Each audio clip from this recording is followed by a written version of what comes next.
Black revolutionaries, distillery owners, Italian fashion retailers, and Motown Grammy winners all share their best stories never before told in any other media outlets on Detroit is Different. Visit DetroitisDifferent.com or download the Detroit is Different app on Apple's App Store or Google's Play Store.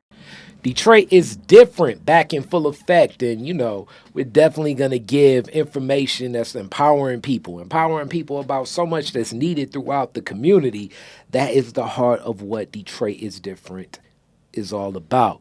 So this is someone that's been on the podcast before, and also like legacy member too, because his pops was on the podcast, and definitely in honor of the legacy he left with Detroit and so many others. Kofi Kenyatta, how are you? I'm doing good, man. Thank you for having me.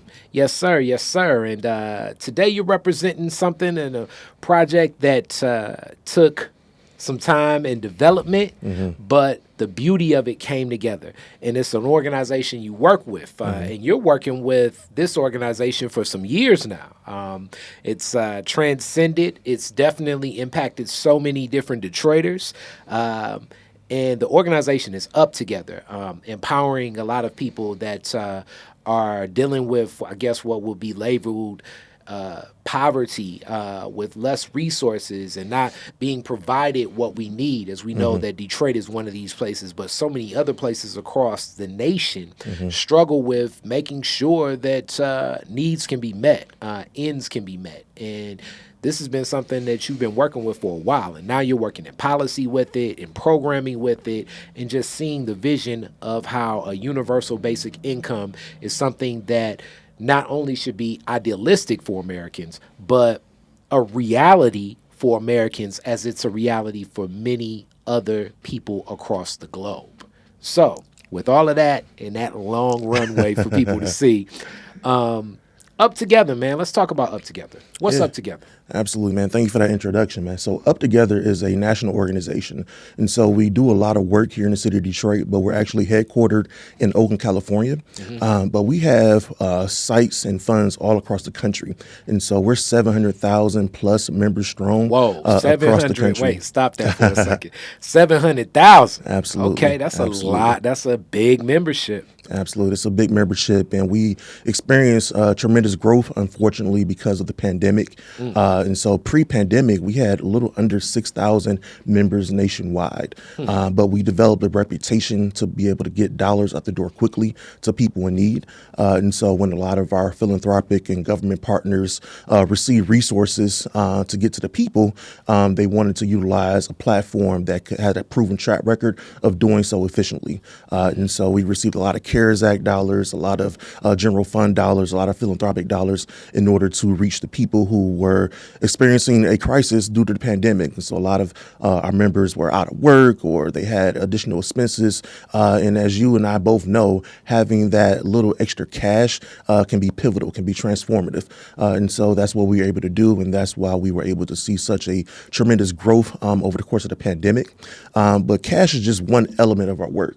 We have three pillars: cash, choice, and community.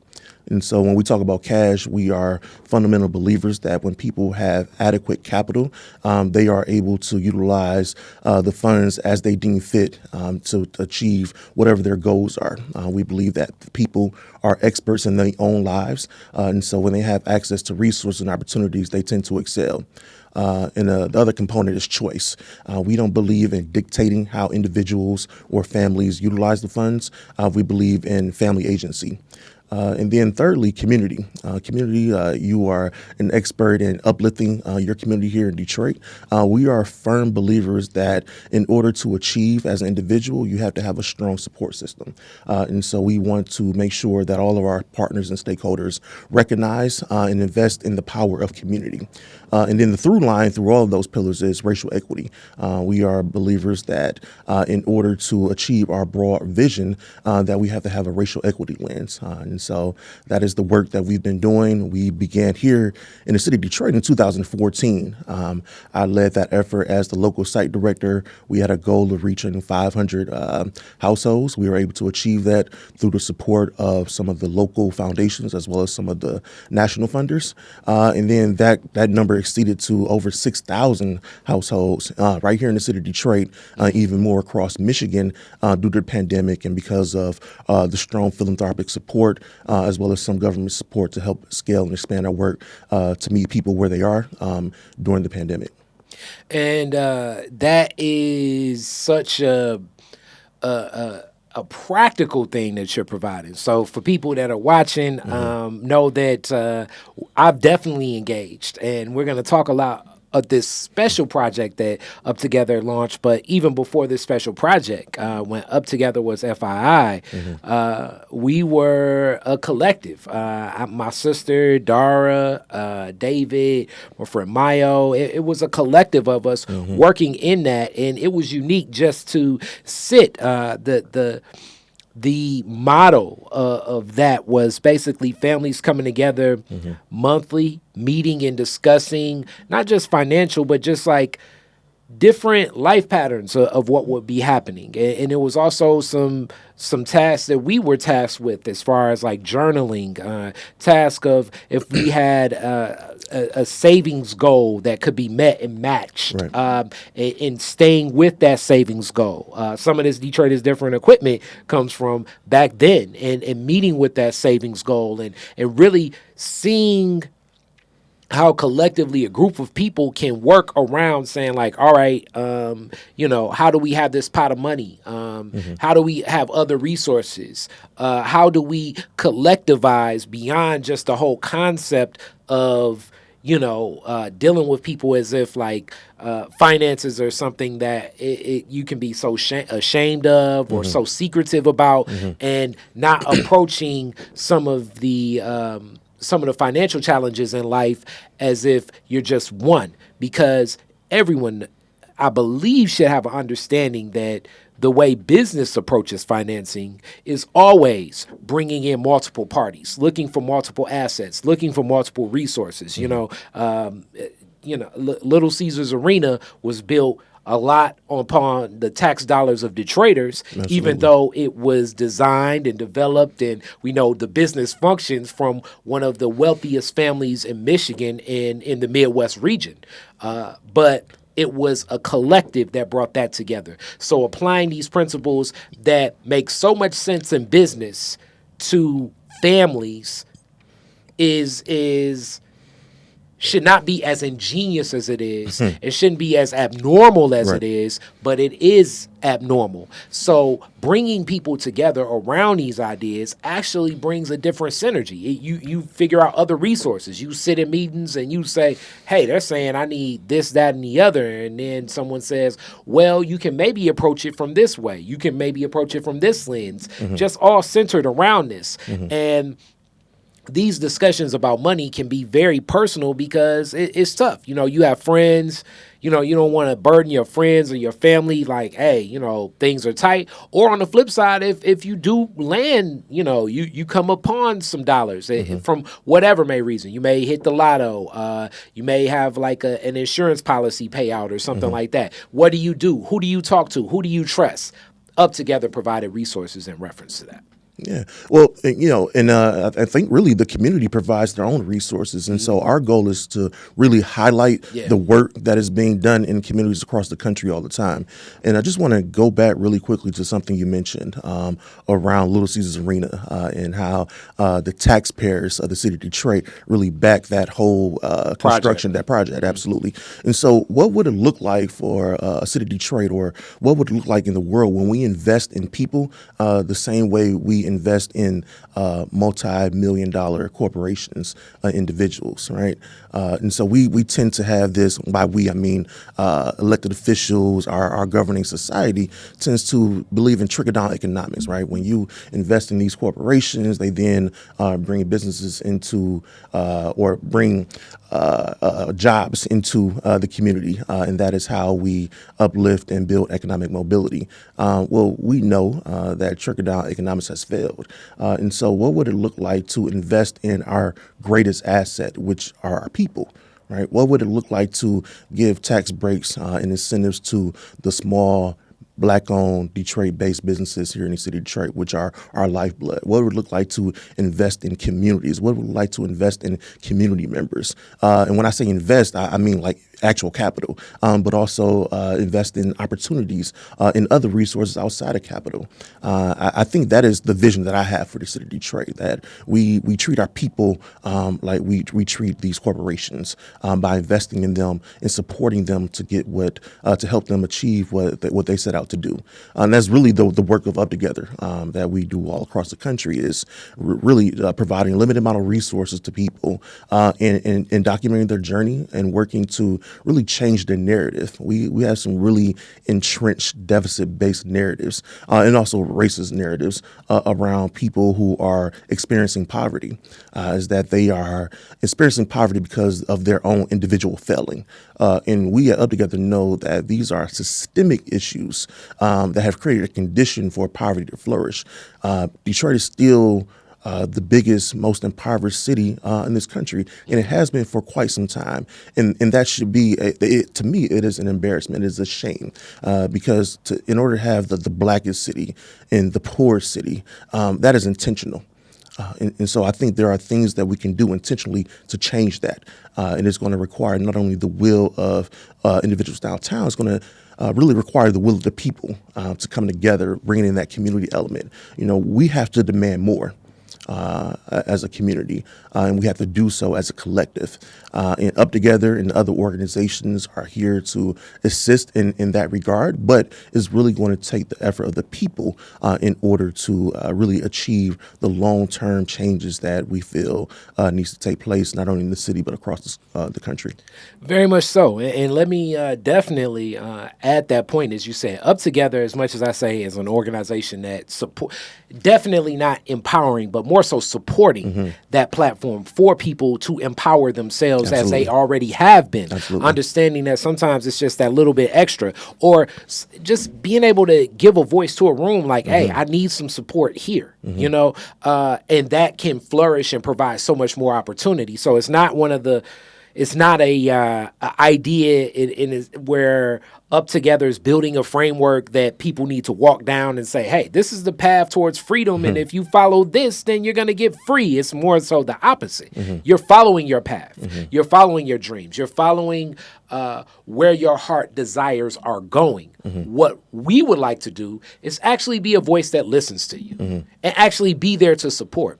And in listening and support, the newest project in the world of UpTogether is the Moving UpTogether podcast that I was blessed to be active as a producer on this project and help the ideas and the wealth and richness of these conversations of community members across the nation. So it's people from Boston, people from New Mexico, people from Vegas, people from right here in Detroit as well, all just sharing different journeys. There was a brother from Seattle. I was like, man, I didn't even know brothers moved from a brother from Chicago that moved to Seattle and is talking about community engagement and community work that he's leading there.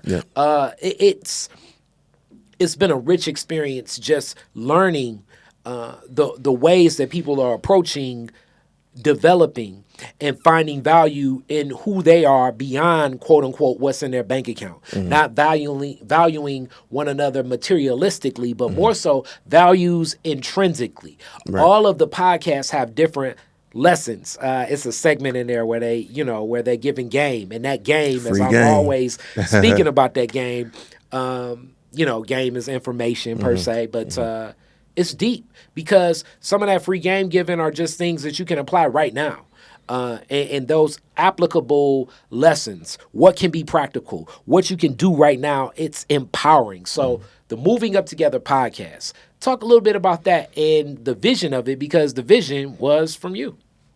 Yeah, man. We work on a lot of projects up together, and I would have to say that the podcast project has been one of my favorite projects to work on. We talk a lot about changing narrative and really being creative in the ways and the opportunities that we explore to really do that.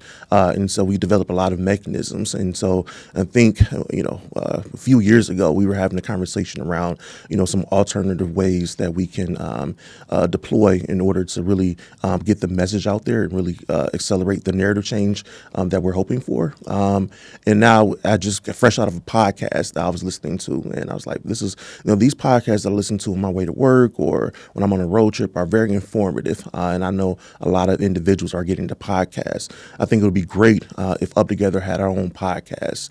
And then, long story short, that idea came into fruition because we just have an awesome team. Our MC team and just the entire organization has been supportive of the effort. But we see this as an opportunity to really elevate and highlight the voices of the people, right? And so we are really just amplifying the stories that are taking place all across the country.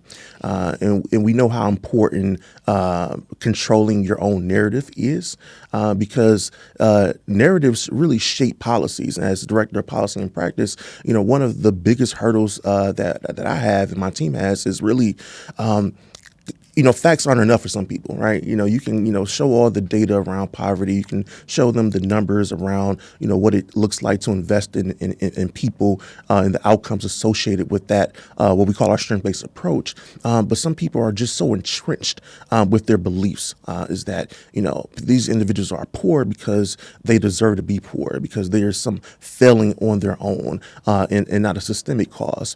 But when you hear stories like the stories being told on the Moving Up Together podcast, you really begin to see that people are moving up together on their own and really highlight the role that the other stakeholder groups can play. Not only Up Together, but the community, the nonprofit sector, the philanthropic sector, even government. What role do all these stakeholders have in supporting the work that's already taking place on the ground? And so it's just really inspiring to hear all the stories and to really just challenge that narrative that people don't care about the community. They don't care about social and economic mobility. We do. Our community cares very much about accelerating their communities and their households. And so, what would it look like when we as a society invest in those efforts on a continuous basis? We believe that if that were to come to fruition, that our country, our city as a whole will prosper. And so it is our goal to make sure that comes to fruition. And the podcast is just one effort in that regard. And we really hope people, tap in and just listen, hear the stories and really think about as an individual or as a member of an organization, what you can be doing to really help change and challenge some of those deficit-based narratives that exist about our communities. And then beyond changing narratives, what can we do as a community in spite of these deficit-based narratives, in spite of these systemic barriers? How can we come together to rise above them? We've been doing that since we've been here, but how can we accelerate that by engaging more of our community members and really just coming arms in hand and really working together instead of individualistic. I know a lot of individuals, kind of want to make it on their own, but none of us can do it on our own. And so we really just want to highlight the role that community plays, but also the role that these systems play in holding people back and making sure that we change that. And you spoke to quantitative analysis or data, so that's the numbers, as they say, and I a lot of adages or quotes get under my skin. Numbers never lie is one of those big ones that gets under my skin because numbers and statistics and data and analytics can be manipulated to tell a story almost in a framework any way you want to. Hence, that's why there's qualitative analysis as well, because qualitative analysis is harder to strip when you can look at some numbers and you say, well, obviously because they have poor education and, they're unmotivated. You see the drug use over there. They're not, they're poor because of those circumstances. And then you get some qualitative analysis to couple with that. And then a person says, I had a very detrimental accident at a job where I was not hired in long enough where I could receive my benefits. I have such hard pain where, I could only see a doctor twice. And the best suggestion the doctor gave me was to seek some treatment through marijuana. Right. So now I'm using marijuana to deal with the pain that I'm dealing with from the injury I faced, driving in a car accident where a brother without insurance hit my car, and and they're saying that it's my fault and I'm stuck. I can't work right now.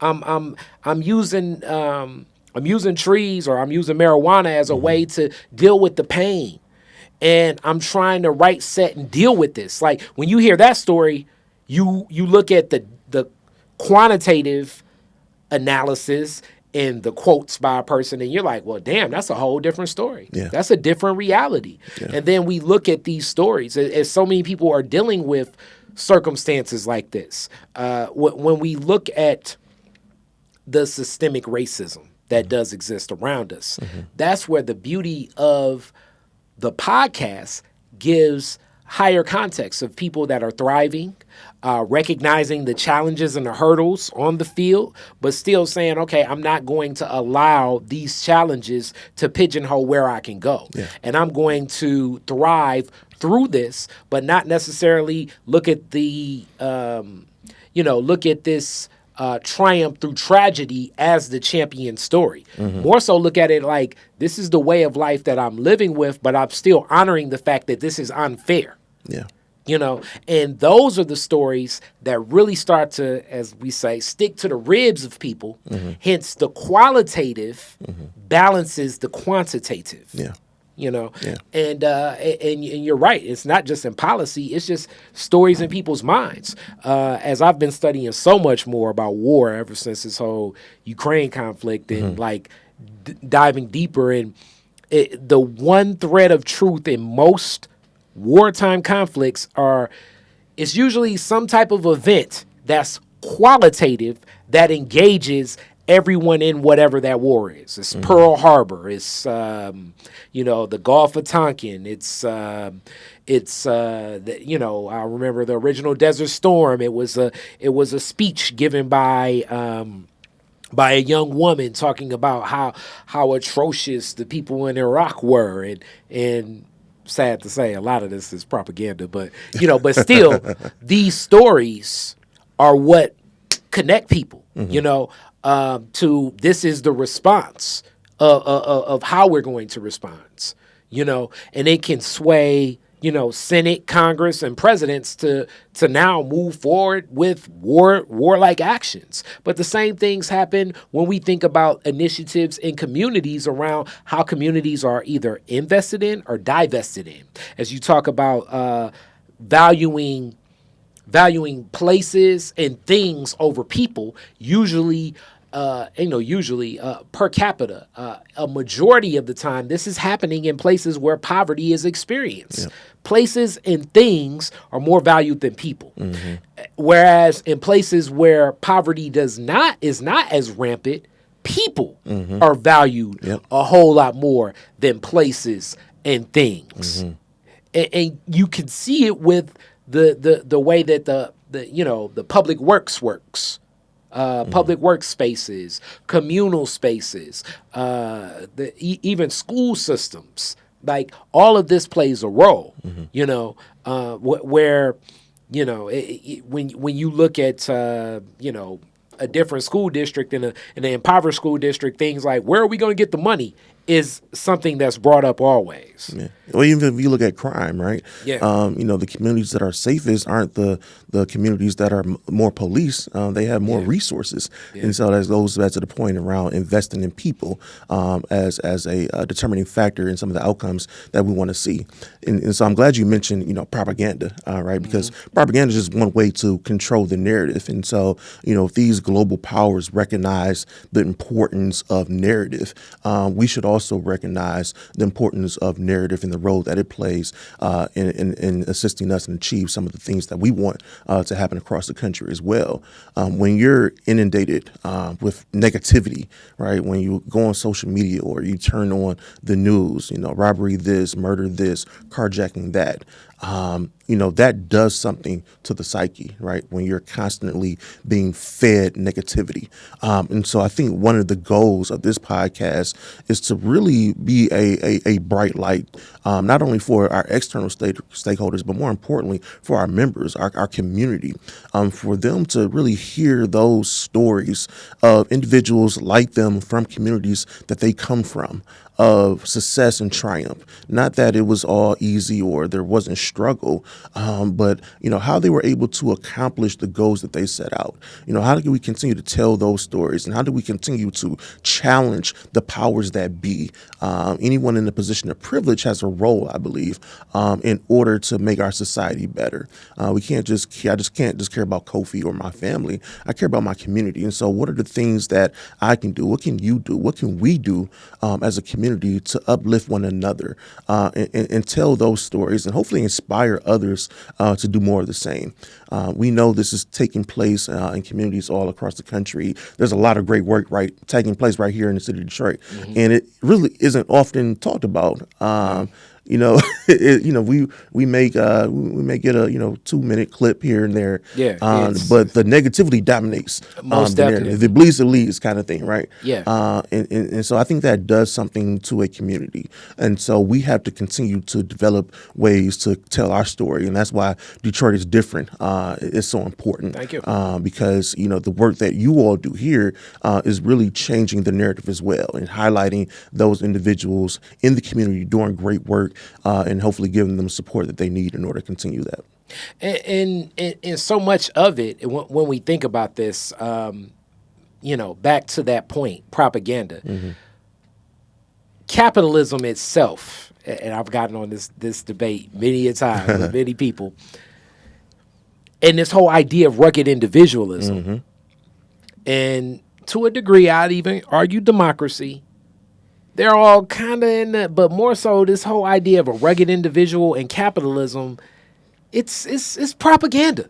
It's a myth. So this idea of I pulled myself up by my bootstraps and nobody else helped me and everything like that. I mean, even if we ask our former president, that is the framework of which he'll say it. He will not say, well, my father was a multi-billionaire developer that basically became a multi-billionaire developer because we went through my grandfather that was a multi-million-dollar developer that was given free land in the quote-unquote Pacific Northwest, where he ran what is believed to be like a in-stop. He ran a hotel that they said like kind of doubled as a gambling spot and brothel that ended in a railroad town.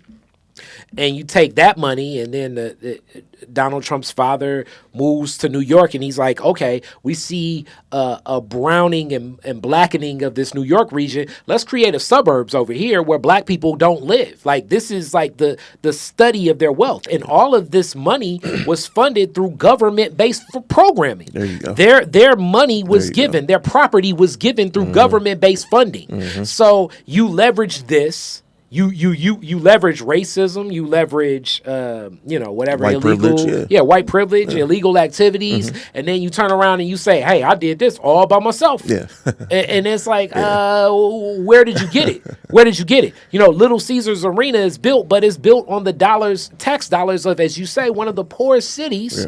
At this size and scale. And then the Illich family will come around and say, hey man, we're doing great. Little Caesars, as I don't know if people recognize this right now, Little Caesars is one of, I want to say, competing on competition. I want to say the largest pizza company in America right now. So as you're watching TV and you're wondering like, damn, what happened to all of the Pizza Hut commercials?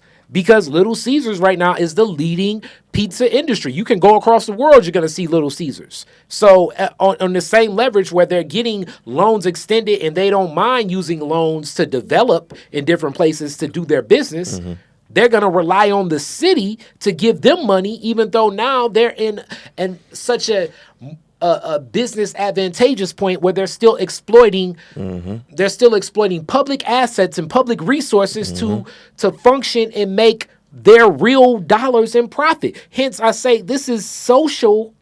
It's socialism for the rich. It's socialism for the rich, Yeah. and it's capitalism for the poor. So to even call this capitalism, like I always argue, like it's so distorted. Supplies never met demand.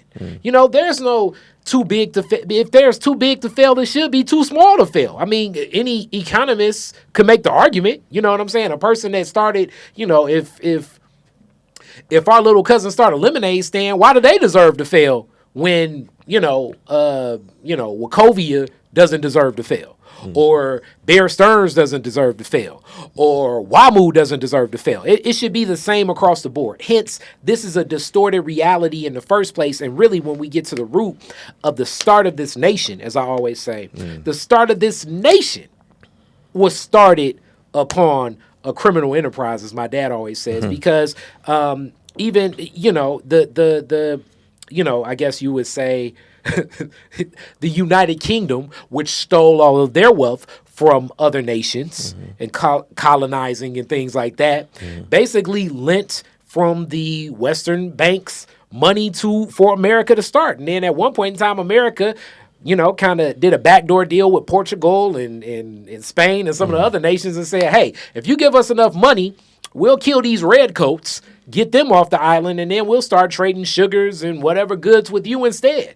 We got free labor here, quote unquote, my people, your people, So we got free land, we got free labor. They gave us a loan that we don't want to honor anymore. That's what we look at as the Boston Tea Party or the American Revolution. So now basically it's like we stole the land, stole the labor, stole the loan, and now I'm going to turn around and say, hey, we are a nation based on laws and precedent. It's all been a farce. Supply has never met demand. It's never been a fair exchange. It's never been like an arm's length transaction, because the barriers of them to get into business, and I would say even to this day, are not the same barriers that the average person in my circumstance goes into business with. You drove down my block right now, as you say, like it needs context. As much as certain things are developing in my neighborhood, I still have, the corner house. And I feel people are still stripping that house. People have been breaking into the house on the corner. So if you drive to see Detroit is different, the first thing you're going to see is this corner house. And you're going to be like, what's going on in there? It looks like something out of a scary movie. Like, what's going on this corner? This is my neighborhood, and I have a context to it. And people may not necessarily, quote unquote, feel as though it's safe per se. As they say, oh, let's fight blight, hence putting places above people. When in reality, if the assets to fight blight came to my community and was shared amongst our community council, shared amongst the people that live here, I'm not saying that we may not necessarily address what that blight is, but I can tell you this: we're not going to be hiring contractors from God knows West Hill that aren't hiring people that look like me, that aren't people from the community. It will be more of an ecosystem where now we're going to work together.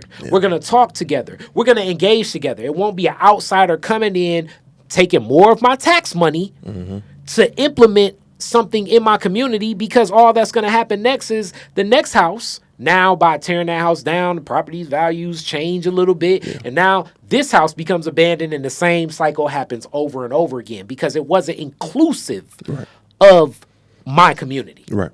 Yeah. And that's what we need. We need something inclusive of community to empower us. And some of this can drive so many people crazy, and I understand it because, that's the design of America. I have the advantage of who my mother and my father are, seeing entrepreneurship at a different age, seeing different angles, empowered with the African-centered education from Aisha Shule, having books, sometimes just having books around like Chancellor Williams when you're a child, and seeing that and understanding that, understanding the Nguzo Saba and the 7 principles of Kwanzaa as a guide and a framework, and then even understanding the principles of Ma'at and beyond what those 10 commandments come from.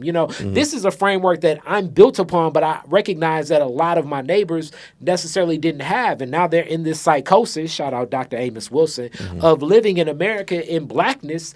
And it's tough. It's tough, and you can feel defeated because you're valuing yourself under their barometer of I don't have enough money. Yeah. I live in the hood. You know, I don't trust nobody. You know, these people are chaotic. You know, in allowing a premise of self-hatred to grow because it's in the design of all of what we see in media. It's not reflective of the true values and assets of who we are, which I believe our social capital and our creativity, those are what we bring to the table. But in this sphere of economics, which I believe Eurocentric culture in abundance lacks that, it's harder for them to tap into that. They're not going to honor it the way we do in our community. So it's in this journey. It's some challenges we face. Yeah, You know? and I think we're having a nuanced conversation, right? Yeah. Because Up Together talks about economic mobility and poverty from a holistic point of view. Right now, we're talking about a more nuanced conversation within that framework, centering Black people in America, because we have a unique set of circumstances, challenges, and opportunities. And so when we talk about community and equity, that means that as a community, we come together to identify what are our unique needs. And how can our community, how can our stakeholders support us in getting to those needs? And I know we're going to talk about reparations, right, later on, but that is a unique need that Black people in America have because of our circumstances, because of our situation. When we talk about the lack of funding, and I don't even call it lack of funding, just the overall lack as it relates to education. Here in the city of Detroit, I come from a family of educators. My father was on the school board. My mother was a DPS teacher. My wife is an administrator with DPS, and I've heard these same challenges over and over again. And we are failing our babies. And this is a Black city, so we got to talk about that as well. We are not preparing our kids at scale as a whole for success. And then we come up with all these additional programs and supports in order to rectify, what we didn't have from the onset. We lack so much. Our babies deserve so much more. And we have to have those conversations around, okay, how do we address this, not putting a Band-Aid on it? How can we get to the root cause? How can we seal up the wound so we can begin to heal and be able to thrive? Because that is what our community deserves. And so it's going to require not only conversations, but we got to do the work. Who are the people in power now?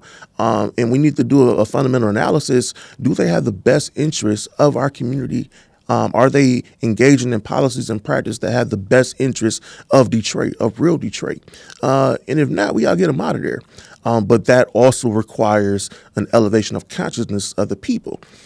Because I think what happens a lot of times is we get so apathetic, right? I don't want to talk about politics. They all crooks. They don't care about us. Let me just, do my thing, try to, make sure that, my family is good because, working with, the nonprofit sector or electoral politics is nothing's going to change. I don't feel the change happening.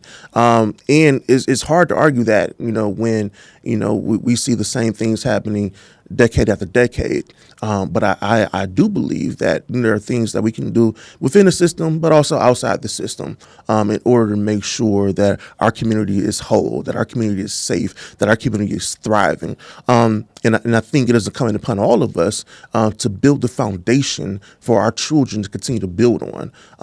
Our children shouldn't have to start over from ground zero. They should be able to continue and build upon the legacy that we're laying down now. And so, those are the things that you and we have conversations about, what does that, foundation look like? And I know others are having similar conversations. And so it's going to take a communal effort in order to really, flesh that out and really build something long term.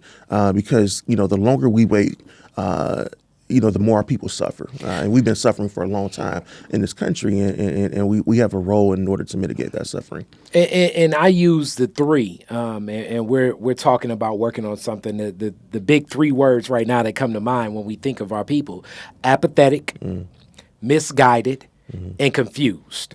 Kind of like a combination. And if we're being honest, all of us, and I mean all of us, even those in position, have to have had those emotions connected to the overall experience, because of the onus connected to this role of being black, which right now is definitely a good time to turn into this reparations discussion that has been a discussion here in Detroit for generations. Shout out Reparations Ray Jenkins, so many others, and what that looks like. And you were even schooling me on some of the game, because it's like, from a black perspective, it's like, man, it seems like these other races and other groups are getting what they want. And you're like, well, technically, if we're looking for something from a government entity, it cannot be exclusionary of other groups.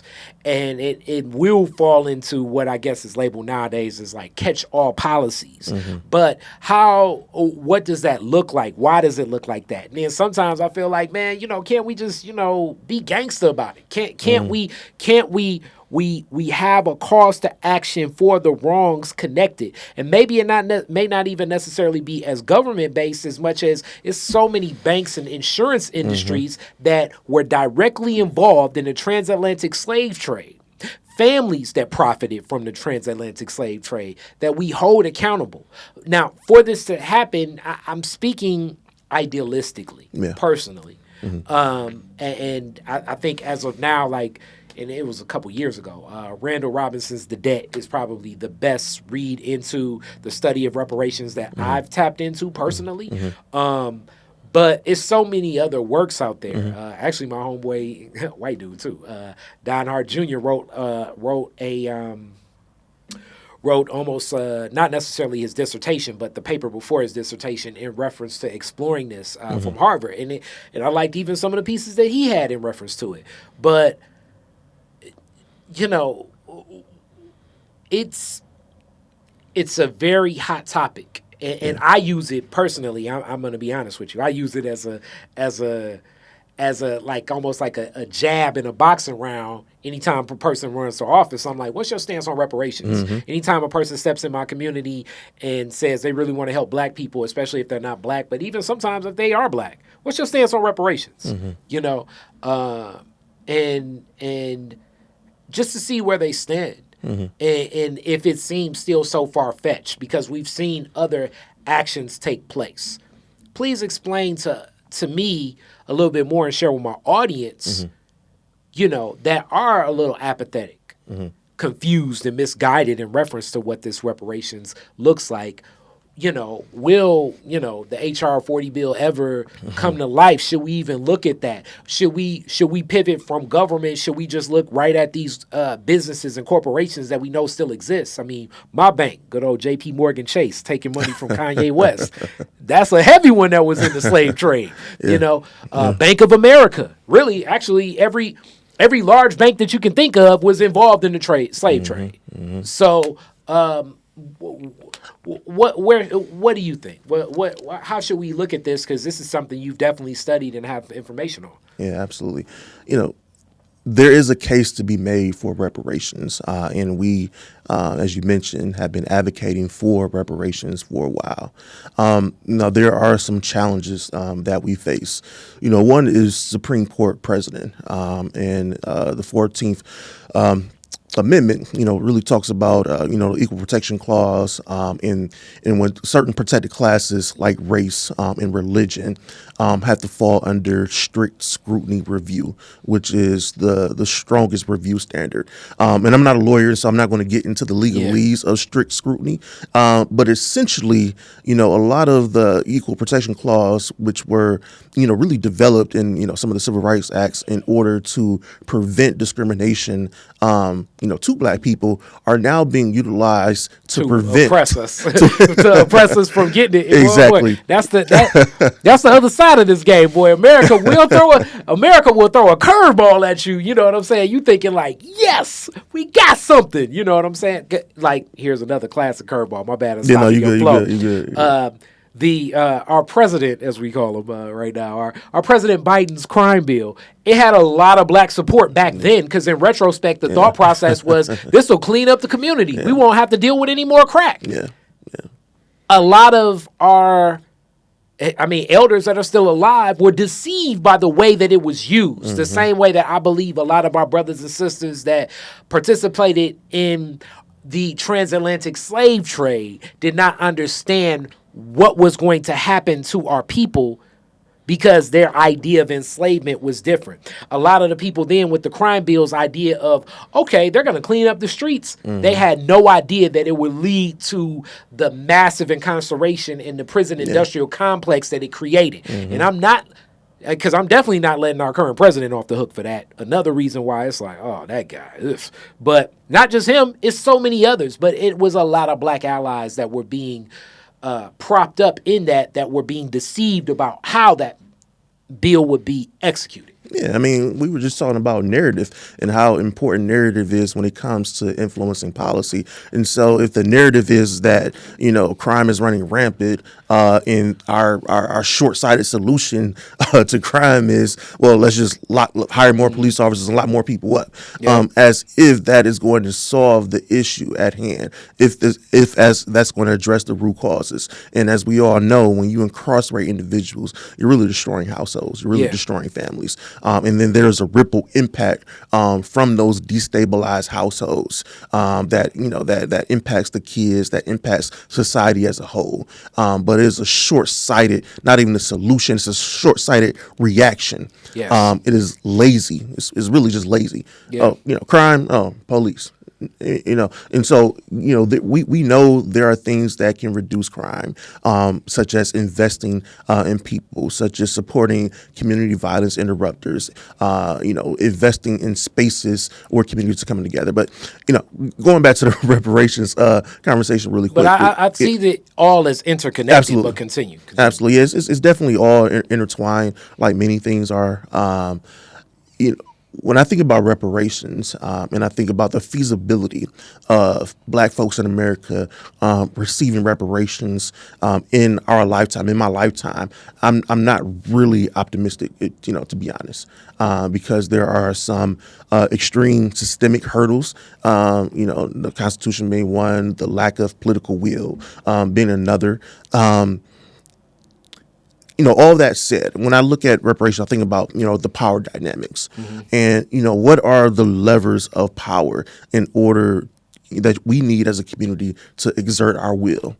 We know America respects, financial power, political power.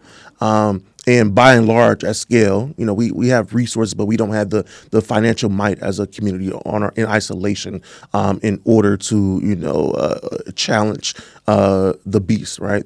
And then there's political power. Now, we do have a voice in that regard.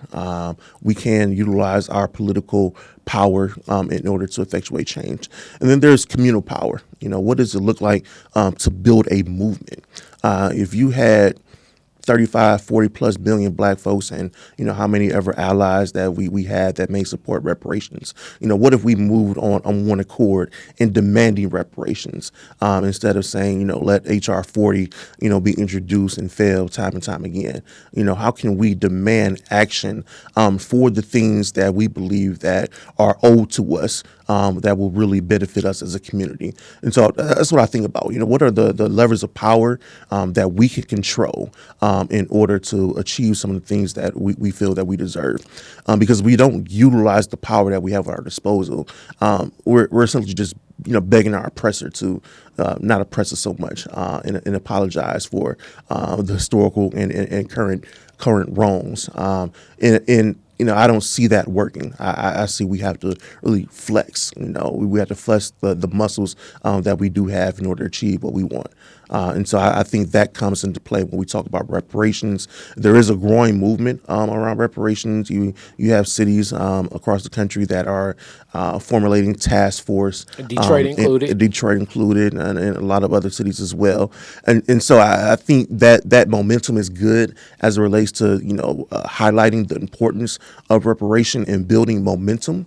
But what comes after these task force? What are the recommendations, and are the recommendations going to focus on addressing the specific needs of Black folks, or is it going to be more a rising tide lifts all sail approaches? And I believe that looking at this, the same way that the atrocities we face as Black people here, our brothers and sisters in Africa and the Caribbean face some heavy atrocities too through colonialism. It was like, hey, I'm unsure like a lot of people are aware of this, but many of the narrative back into like it's his story, meaning like he wrote it. It ain't our story. It's his story. So the framework of how a lot of people perceive and look to what enslavement was like was not the reality, where there were many revolts. It was many it was many fights backs. There were it was very tough. I mean, policing in this nation kind of starts from the institution of quote unquote slave catching. There was a need for that industry to exist. And now I bring this up because with the passing of Queen Elizabeth, many of those African nations right now are stepping up and saying, hey, straight up, including with, I think people saw that crown. People saw if you watched her the funeral, you saw this diamond. That diamond was stolen from South Africa, and that's being brought back up on charges. France is facing, France is looked at for, I don't know if people know this, but like, when Muammar Gaddafi was assassinated and murdered from our American government, France stepped in and stole the coffers of gold from Libya and many other things. And right now, a lot of other African nations are saying, okay, you owe us this money. And the European nations are saying, we ain't paying it back. So now the African nations are stepping up and saying, all right, well, we're putting taxes upon everything that comes in our that comes into our continent or goes from our continent if you want to continue to do business with us. Now, they have a different leverage of dynamics, especially when we think about the raw materials and the assets and that changing even in transitioning of leadership there. Because I believe the asset we have and the power we have is in our social capital. But for our social capital to truly be empowered, it takes unity, and it takes the stripping of the individualism that we've been conditioned with from being in the belly of this beast to being in America, because America definitely teaches you individualism. America teaches you, stick a dagger in your brother's back if it's going to be more advantageous for you. That's the conditioning of this nation. Our strength is our collective. Absolutely. If we collectivize, if we have our social capital, because to me, we set the trends for the world. If you take the Black experience away from America, I know this sounds strange to most people. As I used to always say, if you took Detroit away from Michigan, then Michigan's Montana. If you take Black people away from America, that strips it of its power, its coolness, its products and everything. We set trends for the world. And I know I'm speaking Afrocentricity. I'm definitely speaking pro-Black, but you look at all the trends, because even the trends that made America, quote unquote, this pop culture icon. Elvis is nothing but Black music. Biggest band in the world, the Beatles and the Rolling Stones. What did the Beatles and the Rolling Stones tell you themselves? We were studying Chuck Berry and Muddy Waters. Big Mama Thornton. These people were taking away the Black experience and just putting a white face on it, and it became a billion-dollar industry because they want to tap into our social capital and our creativity. The challenge becomes in this psychosis. Dr. Amos Wilson again. Now, read that Black Power. It's like thicker than like 3 Bibles, but it's definitely a great book to read and tap into, and you should own that Dr. Amos Wilson book, because deconstructs so much of what we're dealing with as black people. And Francis Cress Welsing, Niggly Fuller, so many others, Francis Williams, Claude Anderson, Joy DeGruy, post-traumatic slave. It's a lot of information, but in this psychosis, when we feel as though we can rise above the fray of the group, that's what's destructing, I think, so much of our community. When we recognize the oneness and the power of that social capital, it means something. In the fray of all of the chaos of Kanye West or Ye, because Lord knows there can be a lot of chaos with Ye. The lesson that I feel that we should pull apart the lessons we're learning. And one of the key lessons we're learning is that without his creativity and his engine behind Adidas, it toppled their stock. That's power. That's social capital. He comes from a background where his taste-making and curation abilities basically took a fourth-tier sneaker company to ascend to competing as a top-tier sneaker company. This is empowering, and we need to be mindful of this. And that same type of empowerment, if we choose to disengage from this machine, can happen for all of us. But it's frightening because people are afraid of living in those impoverished conditions, going back to the hood.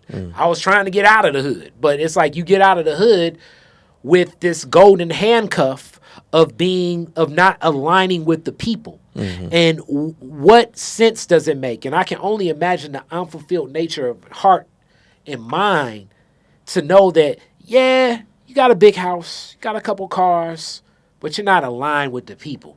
Whereas people that are aligned with the people that are fulfilled.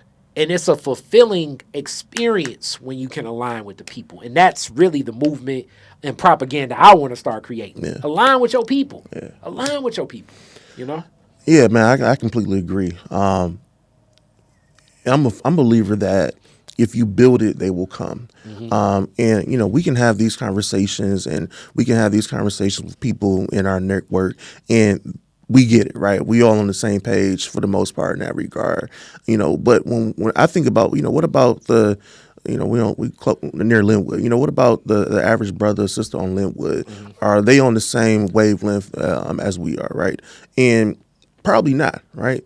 Because there's a lot of time and education and, being in the right environments that we were privileged to grow up in that kind of shaped and formed our viewpoints in our role around Black liberation. So that's why we talk about elevating the consciousness of the people, but also think there's an onus on us, right? How do we as leaders create something that the people can actually see and want to be a part of, right? When we talk about, someone starts a business and they get national recognition, everyone is support, right? When they came out the mud, we want to support their business, or they're an athlete or they're an entertainer. Those are the things that we amp up and glorify and we praise. How can we have that same type of admiration for the people that are doing the work on the ground to uplift our people every day? Right. And so we can create something, right? We can utilize our ingenuity and our cool factor to make it hip or whatever term you want to use, in order to draw people and excite people to getting involved in this work. I really do think they will come. But I know from a lot of brothers that I talk to, and they say, yeah, I hear everything you talking, but that's not going to help me feed my family. Yeah. I have other priorities other than, doing, X, Y, Z in the community. I got to feed my kids. I got to make sure that my household is established. And that's relevant, right? And so we try to make the connection. What's good for the community is good for the household as well, and vice versa. But we have to be more out front. Our people need to see it in action. They need to see community winning, because once they see that, I think they will come. We can't just admonish our people. And I'm not saying that you were doing that, but I see a lot of times, people just, they voted this way, or, they're not doing this, they're not doing that. Why is that? I've been, for years, I've been one leaning as much as I do a lot of political education stuff here on Detroit is Different. And I've been leaning with many of the allies to say, we need to have a discussion about apathy and not voting. because it's a reason why they're not doing it. And beating them over the head and saying it's stupid not to vote is not going to make me turn around and say, you know what, I am stupid. Let me go on and get in here and vote for. Let me go on and vote for Joe Biden. No, that's not gonna. You know, it's. I do agree with you. So the critique is more a critique of all of us in this conditioning and being here in America. And you're right, that relationship does play that role. You know, I do think something practical people can see, touch, feel. I often, you know, when I speak of this, like, you know, for a guy like my father, that was a big gateway in this. You know, it was Muhammad Ali, but Muhammad Ali was a gateway to Malcolm X. Malcolm X was a gateway to the teachings of Elijah Muhammad, and now you develop your own theories and your own application. Like, but it was something that could be grabbed onto, and I'm not necessarily saying putting that onus on like that we need that of today. No, because that was a generation then. I mean, it may be more communal, you know, because it's a galvanized success when a person knows of the story of the Black Mafia family and Big Meech, you know, and who he is, and it's like, oh, that was success. But that same person, even if we show them the story of the Shrine of the Black Madonna, it's bigger than Jaramogi.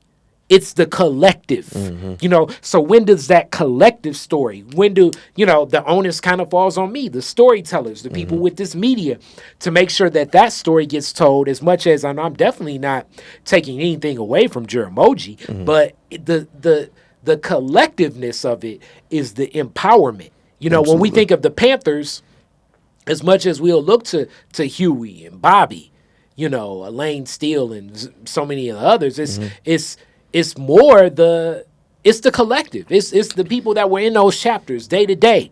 The people that were feeding the children when they were coming in for the breakfast program. You know, that's where the empowerment goes.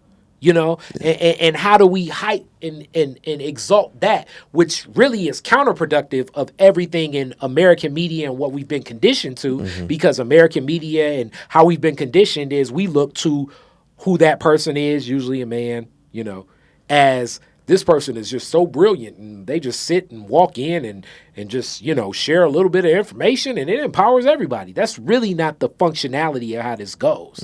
The success of the civil rights movement and the Montgomery bus boycott, especially that one right there, it took a collection of thousands of volunteers, because people were like, hey, I'm with you with this bus boycott, but I still got to get to work. So now it took the sisters working carpools and figuring out different carpools. And I mean, that's a lot when you think about, I mean, I don't know if most people know this, but the Montgomery bus boycott toppled the economy of Alabama to the point where the most racist governor in the union had to, in our union had to turn around and beg the federal government for supplies.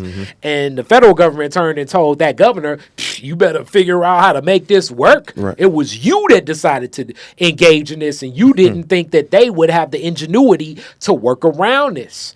That was a very effective tool to get a crack in this machine, but it took a collective effort. I mean, you got to think about the whole idea of like, hey, I get off at 7, you get off at 6, he get off at 8, and you got these carpools running all day, and people not gonna be like, hey man, I gotta put gas in my ride. I support you, Dr. King, but you know what I'm saying, this Oldsmobile ain't running on water, my G. You know what I'm saying? So now it takes collective pools where Martin Luther King had to come to places like New Bethel Baptist Church and say, hey, y'all know what we doing.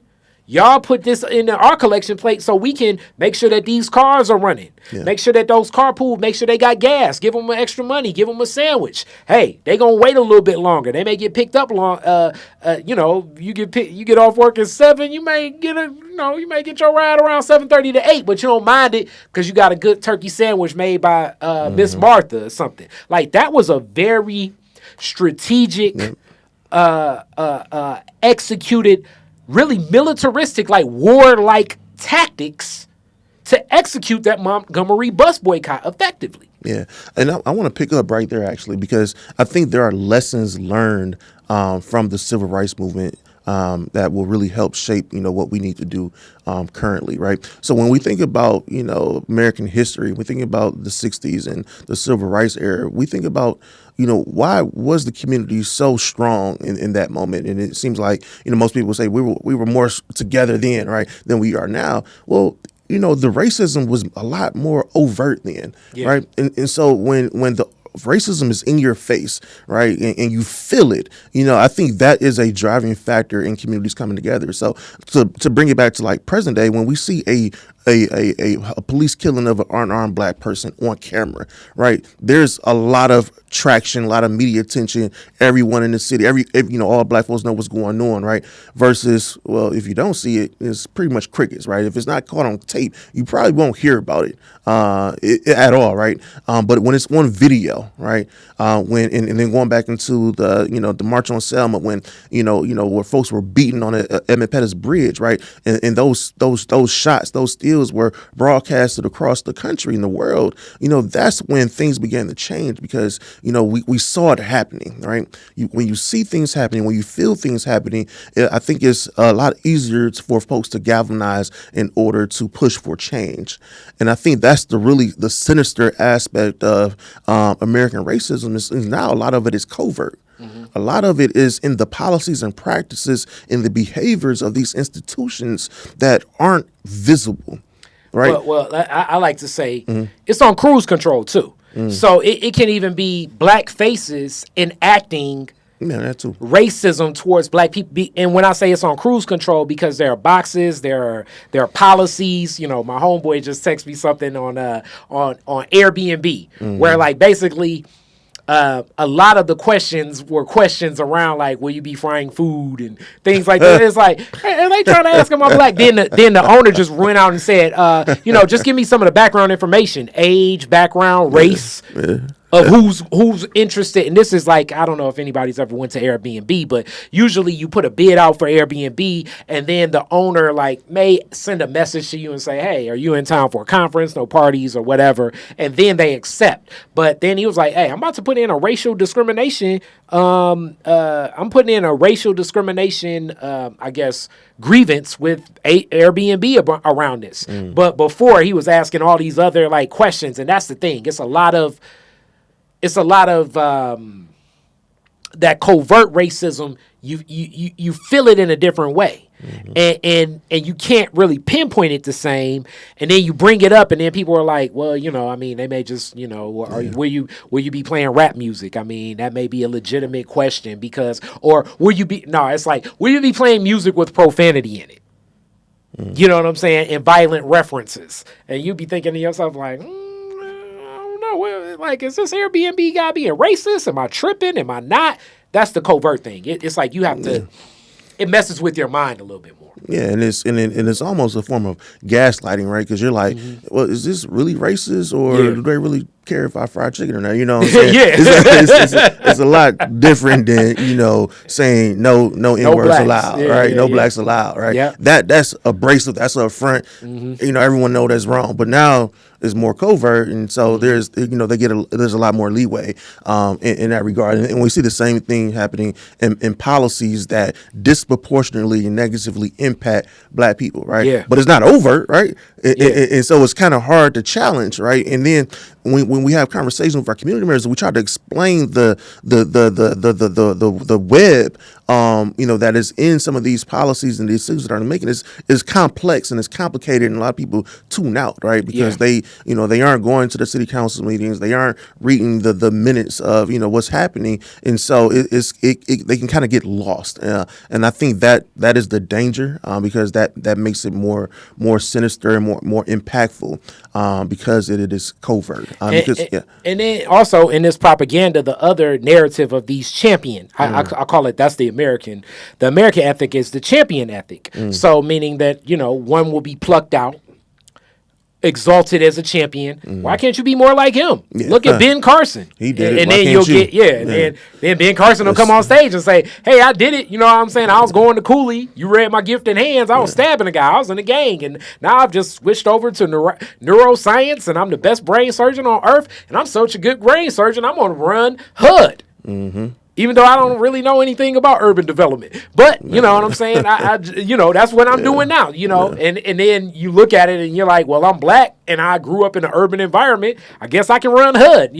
These are some of the ways in my mind that champion complex can also chip away at what's needed for progress. Yeah, I call it the exceptional Negro. He was able to rise above circumstances. Why can't you? And achieve greatness? Why can't you? And I think a lot of I don't think it has to be a Ben Carson or anyone like that. I think a lot of us have adapted that mindset as well. Very much so. I grew up in the city of Detroit. I had to get out of the mud. Now I made it, and so now I'm going to look down, on my people because we were educating DPS, and I was able to do this. So I have no sympathy or empathy for the people who haven't made it. And so, that's why, when we think about white supremacy or the notion of white supremacy is that it's a mindset as well. Mm-hmm. And so, it can be, wrapped in blackface, as you mentioned earlier. And so I think it's important for us to really, continue to have conversations like this and really challenge those that, that have that mindset and mentality because it is, kind of this American, rugged individualism that we buy into.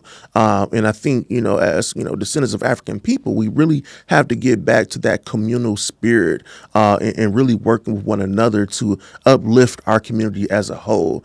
And also, but on the individualistic side as well, when I have, on the, what is it called? On the micro level, there are things, and I, have this conversation with, my younger family members, like, I know it's messed up, but you can't let that stop you from, achieving your goals and dreams. But on the systemic front of things, I still have to say, okay, well, these are systems that were, created that make it a lot harder, and it shouldn't be that way. And so we have to, walk and chew gum at the same time.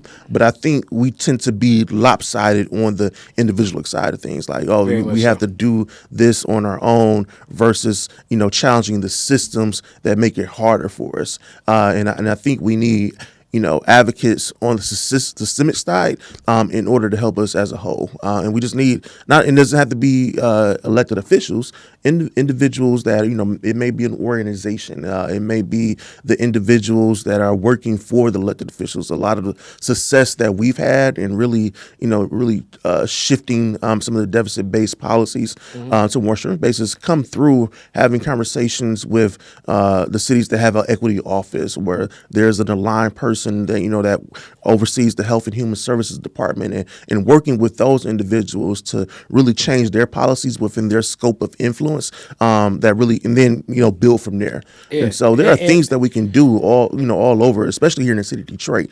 We just have to really tap in and move as one in that regard. And I'm gonna leave on this parting shot of that same thing.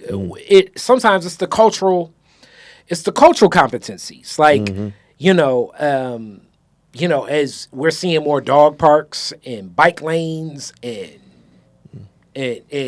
we're seeing microbreweries and things that culturally speak to the group of Detroiters that they're looking to attract. That ain't a lot like me. Say what you mean. White folk. You know what I'm saying? So that same cultural competency when we think of quote unquote professional spaces, it's not the same way. So we need to be, when we're in those spaces, we do need to speak up and say, hey, the way in this design is not really set up for us. I've said in many meetings where I've gone downtown and gotten kicked out of many meetings too. That's that Kari Frazier. Maybe it's the edge and the way I say it, because Lord knows I can put a foot in my mouth many times. But I've said where we've talked about poverty and connecting to the community, but I'm in a Renaissance Center and I have to go through 4 security guards before I even get here. And I'm like, okay, this already disorients whatever you would get from me anyway.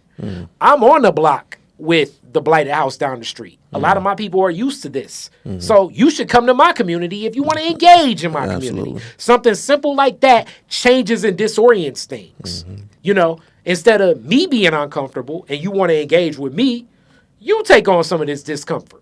You be in a space where it's not bike lanes and dog parks and microbreweries. It's my community. It's things that are either circumstantially here or maybe by choice here. But either way, it's not what you're used to and what always makes you comfortable. And I'm going to have to accept this discomfort to engage in this machine or engage in the beast. And from their perspective, though, why?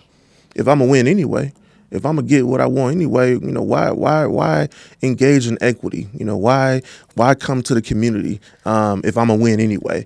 Right? It's one thing if they were aligned. If they were already like-minded aligned, they would be doing that anyway, right? Where's the power? How do we make that a reality?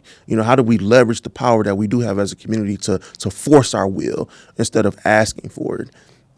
This is American. It's unfortunate, but you don't get a lot systemically, without leverage, without leveraging the power that you have at your disposal, whether it be, financial, political, people, lobbying, whatever the case may be. Where's the power? Because if you don't have power to back up a demand or call to action, you are really working from a deficit. And I'm a believer in that we have to exert our will and really realize and hone in on the power that we have as a collective. Because if not, we'll just keep getting ran over for real. That's deep. On that point, because Lord knows I got more tags, y'all already know. But I'm going to leave it there. Thank you so much. Man, appreciate it. I feel like we covered a lot. Oh, we went all over the man, field. But I enjoyed the conversation. Appreciate you for having me. All right, peace. Peace. Black revolutionaries, distillery owners, Italian fashion retailers, and Motown Grammy winners all share their best stories never before told in any other media outlets on Detroit is Different. Visit DetroitisDifferent.com or download the Detroit is Different app on Apple's App Store or Google's Play Store.